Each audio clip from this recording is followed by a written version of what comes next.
Get on with the back pages. Lots of Liverpool. Yeah, lots of Liverpool. Lewis Steele and Dominic King very well connected on Merseyside. Back page of the Mail on Sunday. Real on track for Trent. Madrid confident Liverpool star will join the summer. You're going to be most upset about this, aren't you? Well, upset for the Premier League, upset for Liverpool, but obviously as a huge admirer of Trent Alexander-Arnold's skill. If Real Madrid come calling, it is Real Madrid, biggest club in the world, who have a vacancy for a marauding right back. I mean, now is not actually the time to leave Liverpool in terms of what Arne Slot has been achieving, but in terms of what Lewis and Dom have been writing about, they make the point that, you know, Saturday morning, Marca, the newspaper most closely associated with Real Madrid, I'm quoting from their piece, ran a front page on Saturday morning declaring Alexander-Arnold quiere venir al Madrid, and I know, I know your knowledge of Spanish is dos cervezas por favor inmediatamente. But anyway, Alexander-Arnold wants to sign for Madrid, and I think that has probably been played down wisely and rightly on Merseyside. But it is a dance that the English clubs like it, absolutely. I mean, it's a dance that we've had, that English clubs have had, particularly with Real Madrid before. Stories get leaked to Marca, and then it all just becomes a huge debate. Do you know what he hasn't done is adopted the Salah route, which is the Salah route doing the occasional after-match presser going, well, the club haven't offered me a contract yet, whereas Trent has kept his counsel, really, hasn't really talked about his future the same way. He's just carried on playing and playing well. I think it's interesting. I mean, I know there's always been a huge debate about Trent Alexander-Arnold's defending. You don't win a Champions League, you don't win a Premier League, you don't play in international tournaments as a defender without being able to defend, so he can. But I actually think Arne Slot has probably worked a little bit on tweak certain things in his defending. I like the way Alexander-Arnold's been handling. Everyone handles it in different ways. Mo Salah's been doing the occasional interviews. Trent Alexander-Arnold's just got his head down. Maybe he remembers the way that Steve McManaman left in, 98, 99, and to Real Madrid.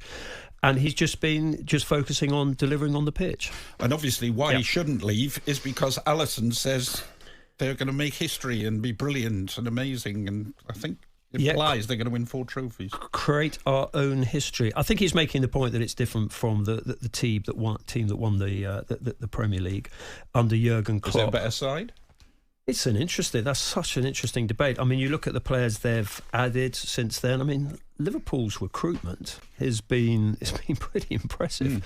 You know, they don't sign duds. They sign good characters, good players. Núñez obviously has taken a little bit of time to find his stride, but Arne Slot's been using him pretty effectively at one point.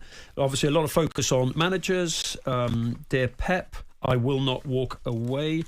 We'll talk quite a bit about that later on, but he does feature quite heavily, doesn't he? 500th game today, so at City. So you tell me, does that include Community Shields, Super Cups, World Club Championships, or how do we define the games? I think it's pre and post Jose, because Jose, a bit like your pint, they sort of accelerated quickly because he started adding to them. Go and have yourself a blackcurrant and soda and pipe down. Just a pint of that, yeah. I know you're particularly infuriated by the decision to send off John Duran the other day, and it's still rumbling on. Villa are pretty cross about it. Me, I was fairly content about it, actually. Well, that's because you're a Newcastle fan. Indeed. I mean, he does exert pressure with his foot.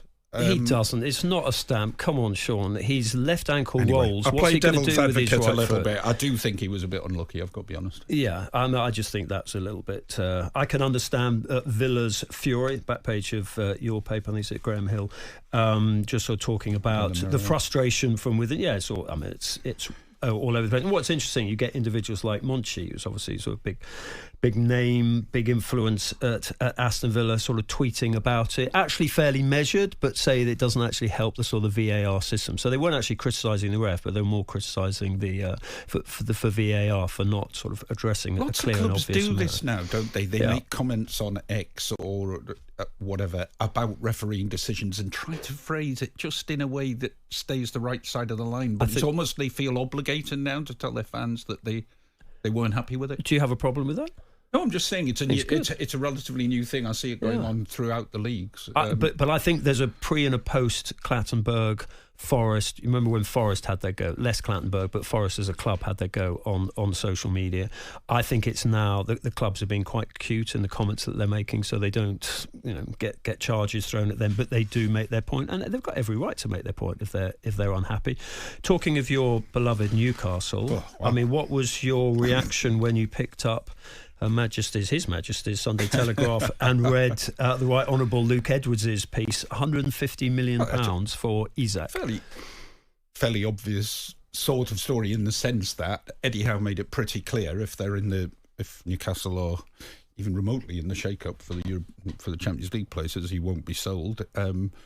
How do you not sell him? You put a massive price tag on him, and he is the most informed striker in the league. What do you mean it's unreasonable? 150 million? We don't have to sell him. No, the fee. What, 150 million. For what? Well, that's not fair on Arsenal. No, not fair on Arsenal. 150 million. What do you mean? No, but is it unreasonable for him? You mean it's unfair on Isak? I mean, want to leave? No, have they plucked the figure out the air? Where do you get 150 million from? 3 years left on his contract. Edwards, he's the fellow who says the 150 million, but it's basically saying we're putting him out of reach. I've worked with Luke. I would believe every word that he writes, but 150 million is, it's a nice round figure, but so what? But are there also issues with PSR? Might you have to sell? Yeah. You went through that with Elliot Anderson. That would solve quite a bit of the PSR problem if you got 150 million. Very unlikely thing in January, especially, isn't it? I mean, but if it is 150 million, where does the negotiation start? Say if Arsenal should be interested because they need a centre forward, and their budget is sort of 80 million for a top striker. Where do you go with 150 million? I don't think Arsenal have got. Basically, I think Isak's not going to leave. Well, let's hope not. The other thing is, it's lovely to see him having a run of games because it shows what he can produce when he gets a run of games. I mean, he has had a lot of injury problems and been, You're a big fan of Thierry Henry. You've worked with him. How does he compare? Because there are some slightly presumptuous comparisons with Thierry Henry. Will always be the best player I've ever seen in the Premier League. Isak's a good player, but Henry's got an extremely long body of work. Absolutely. So Alexander Isak's got a little way to go on that. On AM, on DAB, via the talkSPORT app and on your smart speaker.